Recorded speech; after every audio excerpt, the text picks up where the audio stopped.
안녕하세요. 초등수학 공부를 하고 있는 고등수학 과외쌤 헤엄치는 거북이입니다. 오늘은 문제집에 대한 얘기를 좀 해보려고 해요. 곧 문제집 사셔야 되죠? 벌써 사셨나요? 네, 제가 사실은 몇 개의 문제집을 골랐었어요. 그래서 문제집 리뷰를 해드리려고 준비를 하고 있는데 그 전에 도대체 여러분들은 어떤 용도로 문제집을 사용하고 계시는지, 어떤 기준으로 고르시는지, 이런 것들에 대해서 저의 기준과 제가 그렇게 생각하게 된 것들, 이런 것들에 대해서도 뭐 좀 말씀을 드려야 될 것 같아서 먼저 이 영상을 먼저 올리려고 네, 카메라를 켰어요, 갑자기.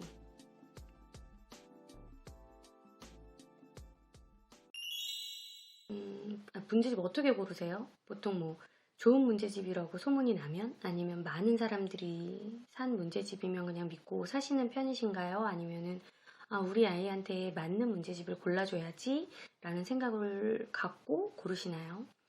아니면 문제집의 용도라는 게 있겠죠. 뭐 매일매일 학습하는 습관을 길러주기 위한 문제집일지, 학습지를 대신해서요.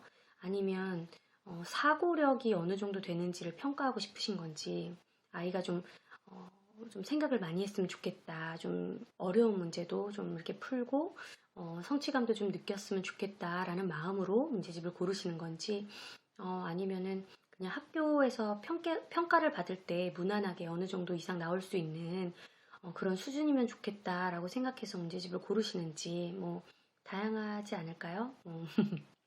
네, 그럴 것 같아요. 우선 저의 기준은, 그리고 제가 생각하고 있는 문제집이라는 거에 대해서 말씀을 좀 드리려고 하는데요. 저는 문제집이 평가의 용도라고 생각해요. 그런데 그 전에 제일 중요한 건 연습이죠. 평가를 하되 지금 이건 연습이다. 그래서 저는 웬만하면 문제집을 가지고 화를 내진 않아요. 연습이니까. 네, 그런데 분명히 평가는 이루어져야 된다고 생각해요. 이 학생이 어느 정도 난이도까지 풀 수 있는지. 마치 시력 검사를 하듯이 네, 어느 정도 깊이 있는 문제까지 풀 수 있는지에 대해서는 끊임없이 관찰해야 하고, 그 아이가 좀 깊이 있게 생각할 수 있도록 도와주고, 뭐 그래야 되는 것 같은데, 그런 의미로 문제집을 풀거든요. 그래서 저는 좀 난이도 있는 문제집을 항상 가지고 있어요. 그러니까 이번에도 문제집을 살 때 그 유명하다는 최상위 수학 S 문제집도 좀 사봤어요. 도대체 어떤 문제가 나오는지 저도 궁금하고, 왜 상위권 아이들이 푸는 문제집이라고 하는지, 네, 뭐가 다른지가 궁금해서 그걸 한번 사봤네요. 어쨌든 문제집에 대한 얘기는 다음 영상에서 하기로 하고, 오늘은 이제 문제집에 대해서 이제 고르는 기준, 그리고 문제집의 용도, 이런 부분에 대해서 얘기를 하려다 보니까 제가 이 말을 꼭 해드리고 싶은 거예요. 뭐냐면 문제집은 아까 말씀드렸던 것처럼 연습이고 평가이긴 하지만 공부는 아니다. 네, 좀 말이 좀 이상한가요? 그런데 이런 말 정말 많이 듣지 않으셨어요? 보통 수학 강사들이 그러잖아요. 개념 공부하라고. 네. 근데 개념 공부라고 얘기할 때 문제집이라고 얘기하지 않아요. 문제집을 가지고 개념 공부하라고 얘기하지 않거든요. 개념 공부라는 게 저번에도 개념이 무엇인지에 대해서도 말씀을 드렸는데, 또 얘기를 안 할 수가 없어서 오늘은 아예 어떤 건지에 대해서, 그리고 어떻게 공부를 해야지 고등수학에서 이게 이렇게 연결이 될 때 무리가 없는지에 대해서 제가 하나 간략하게 정리를 좀 해봤어요. 단원을 하나 정했는데요. 중학교 1, 2, 3학년 방정식이에요. 네. 보통 제가 고등학생들, 특히 기본이 안 돼 있다 하는 아이들한테 많이 좀 시키는 방법이기도 한데, 마침 오늘 읽은 댓글 중이 아니죠. 댓글에 고민을 하고 계시는 학원 강사분이 계셔서 겸사겸사 이것도 함께 올려요. 한번 보실게요. 제가 화면에 띄워드릴게요. 보이시죠? 짤막하게 설명을 드릴게요. 중학교 1학년 1차 방정식을 배울 때, 뭐 1차 방정식은 이런 거다. AX는 B이다. 그 다음에 등식의 성질이라는 걸 배워요. 등식의 성질이 말이 어렵지 그냥 간단해요. 등호를 사이에 두고 양변이 있으면 같은 수를 더하거나 빼거나 곱하거나 0이 아닌 수로 나누어도 이 등식은 성립한다. 이게 등식의 성질이에요. 이걸 이용해서 1차 방정식을 풀죠. 이게 중학교 1학년 때 배우는 방정식 방법이거든요. 그럼 2학년 때는 연립 방정식을 배워요. 그럼 연립 방정식은 문자 2개. 그래서 문자 2개 중에 하나를 소거하죠. 대입법이나 소거법을 가지고 가감법을 가지고 문자 하나를 없애요. 없애서 어떤 형태로 만드냐면 1차 방정식 형태로 만들어요. 네. 그리고 중학교 3학년 때 2차 방정식을 배워요. 차수가 올라갔죠. 네. 그때 배우는 성질 중에 하나가 A, B가 0이면 A가 0이거나 B가 0이다예요. 네. 그래서 그 성질을 이용해서 인수분해라는 걸 하고 걔네들을 1차로 만들고 나면 마찬가지예요. 1차 방정식 풀듯이 풀어요. 그리고 또 하나 근해 공식이라는 걸 배우는데 근해 공식이 되게 다른 것 같잖아요. 근데 근해 공식도 마찬가지로 유도해보면 똑같아요. 어쨌든 알파, 베타로 바꾸는 방법이거든요. 그렇게 해서 1차 방정식으로 만들어요. 그러면 우리가 중학교 1학년, 2학년, 3학년 동안 내내 배우는 게 뭐냐면 1차 방정식 형태로 만들어서 x값을 구하는 거라는 거예요.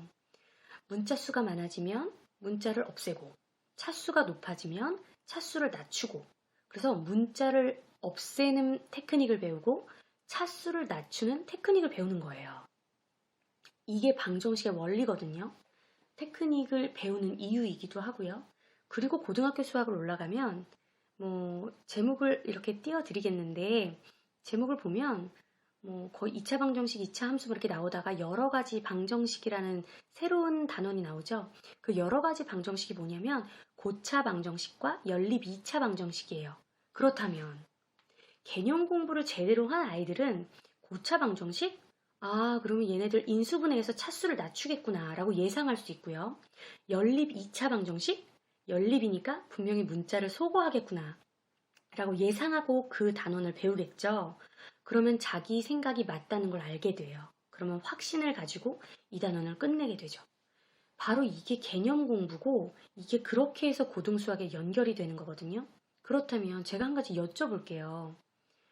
어려운 문제를 풀면 이 개념 공부가 저절로 될까요? 여러분은 그렇게 생각하시나요? 실제로 문제를 보면 우리는 어떻게 생각하냐면 이 문제를 풀어야지 라는 데 집중을 해요. 이 문제를 풀어야지. 즉, 식이 주어져 있으면 그냥 거기 나와 있는 테크닉을 쓸 뿐이고요. 문장제 문제가 나오면 식을 세우고 그 다음에 테크닉을 쓰죠. 방정식이 이런 거다 라는 생각을 하지 않고 모든 문제를 풀어요. 그렇다면 기본적으로 방정식은 이런 거야 라고 문장을 만들 기회가 문제집에는 없다는 거예요. 바로 이렇게 방정식은 이런 거야. 그래서 이렇게 푸는구나. 내가 왜 대입법, 가감법을 하지? 문자를 없애려고 하는 거구나. 아니면 내가 왜 이렇게 힘들게 인수분해를 연습하지? 내가 이걸 1차 방정식으로 만들려고 하는 거구나. 라는 이 모든 사사로운 생각들을 개념 공부할 때 하게 되는 거죠. 교과서 볼 때, 개념서 볼 때. 그래서 개념 공부는 이렇게 교과서 가지고 해야지 마스터를 할 수 있는 거고요. 문제집은 아무리 풀어도 이렇게 개념을 정리할 수가 없어요. 단지 그러면 문제집은 뭐냐? 내 사고력, 내가 이 문제를 내가 지금까지 공부했었던 걸 이용해서 내가 이걸 활용하는 그 연습만 할 뿐이에요. 그러니까 어떻게 보면 집중력과 사고력을 위한 거죠. 특히 문장제에서는 독해력까지. 그러니까 문제를 푼다라는 거는 내가 어떻게 독해를 하고 깊이 있게 사고하는지를 연습하는 거긴 하지만 그게 저절로 개념 공부로 연결되진 않는다는 거예요. 그러니까 개념 공부 따로 해야겠죠? 네.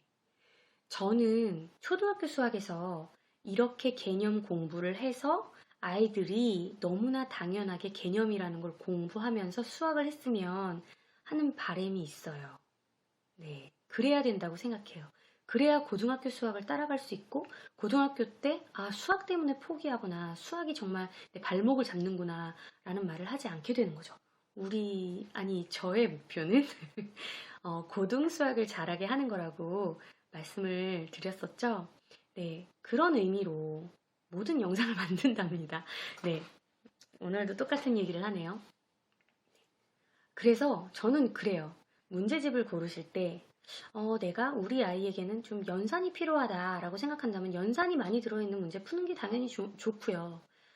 나는 좀 우리 아이가 좀 집중해서 사고를 했으면 좋겠다라고 생각한다면 난이도가 좀 있는 문제가 많은 문제집을 고르시는 게 맞아요. 그렇지만 문제집과 함께 어떻게 개념 공부를 할 것인지, 개념 공부를 어떻게 병행하면서 균형을 잡을 것인지에 대한 고민이 꼭 필요하다고 생각이 들어요. 네, 그 말씀을 드리고 싶어서 제가 이 영상을 찍는답니다. 네. 어려운 문제에 대해서 실제로 한번 제가 문제 하나를 골라볼게요. 그냥 보편적인 제가 오늘 문제집을 본 건데 그 중에 하나인데 초등학교 5학년의 약수와 배수 파트예요. 한번 보세요. 보이시죠? 네. 이 문제를 보시고 어떤 생각이 드세요? 문제를 풀어야겠다. 그쵸? 그리고 그냥 어떤 걸 써야겠다. 약수와 배수에서 배웠던 어떤 내용을 써야겠다. 그러니까 뭐 어떤 내용을 써야겠다라고 생각한다기보다 그냥 저절로 갈 거예요. 식을 세우게 될 거죠. 네. 그리고 또 하나. 연산 문제도 한번 볼게요. 이게 연산 문제예요. 문제를 보시면 어떠신가요? 그냥 계산하게 되죠. 네.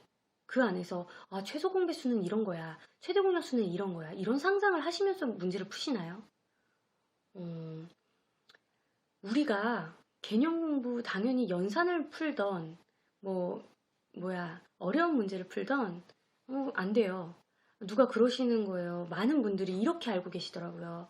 수학의 기본은 연산이다. 그런데 수학의 기본은 연산이 아니라 교과 과정이에요. 교과 내용. 그럼 연산은 뭐냐? 마치 요리를 할 때, 칼 같은 존재죠, 칼.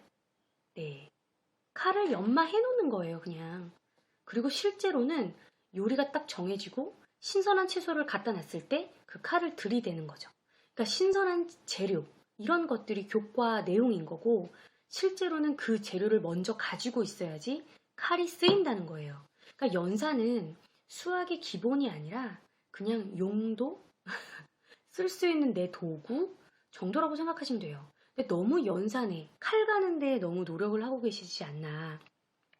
저는 한번 좀 여쭤보고 싶어요. 그러니까 연산에 너무 힘을 주시지 말고 수학은 사고력 과목이잖아요. 사고력을 요하는 과목이잖아요.